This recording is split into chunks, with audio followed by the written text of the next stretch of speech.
Shalom, selamat malam. Saya menyapa dengan hormat dan kasih keluarga besar Robi dan keluarga besar dari istri Ruben.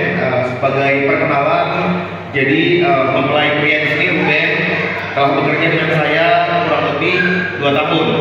Dari kami masih sama-sama, saya masih membantu Presiden Jokowi di istana.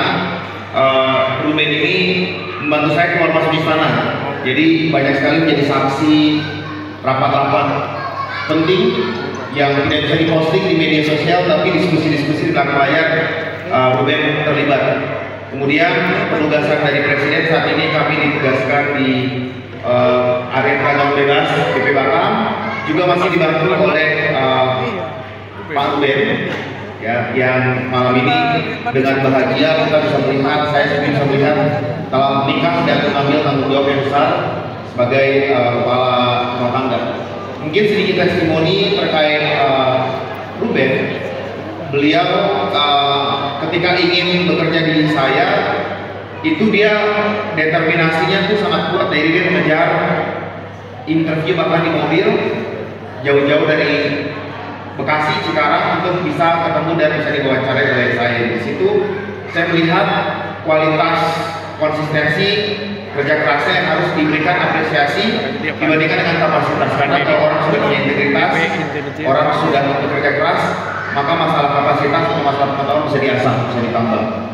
Jadi saya sangat merekomendasikan Ruben bisa menjadi kepala keluarga, akan menjadi kepala keluarga yang baik, bisa dilihat dari tanggung jawab dia sebagai seorang individual. Mungkin sedikit nasihat dari saya, karena kalau dibilang memberikan nasihat, saya juga masih junior dalam pernikahan. Usia pernikahan saya baru 14 tahun, belum lama saya menikah umur 22 tahun.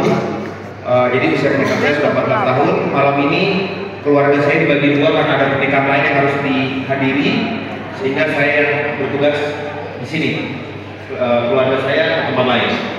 Mungkin sedikit nasihat dari seorang junior juga baru 14 tahun menikah, seorang yang baru mempertahankan rumah tangganya selama 14 tahun belakang. Yang pertama, mungkin nasihat dari saya adalah tetap menjadikan Kristus sebagai pusat di dalam rumah tangga. Mungkin kalau dilihat Ruben aktif beribadah, kebaktian, sembahyang, nah itu menjadikan Kristus sebagai pusat, itu fondasi yang paling kuat. Yang kedua adalah kesetiaan dan komunikasi yang terbuka. Dan komunikasi yang terbuka ini yang sangat susah dilakukan oleh kita semuanya. Ketika ego bermain, pada saat konflik kita akan menutupi hal-hal yang harus kita buka agar masalah bisa selesai dengan baik. Saling memaafkan, saling melayani, istri melayani suami sebagai marwah istri, suami melayani istri juga. Pelayanan utama suami adalah kasih uang, kerja yang sebaik keras lebih keras lagi dan dia bisa ngasih duit ke istri.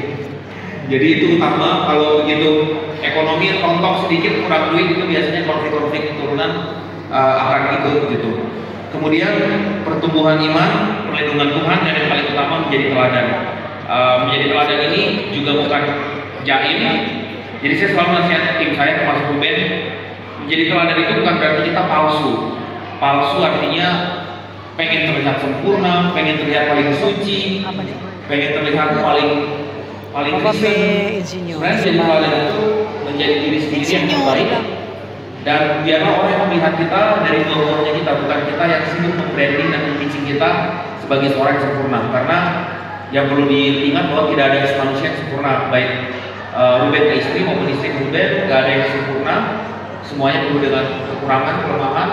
Tapi kalau misalnya kita berusaha melakukan yang terbaik, dan kalau ada yang kurang kita saling memaafkan, komunikasi terbuka, saya pikir itu sudah yang terbaik untuk bisa mempertahankan rumah tangga.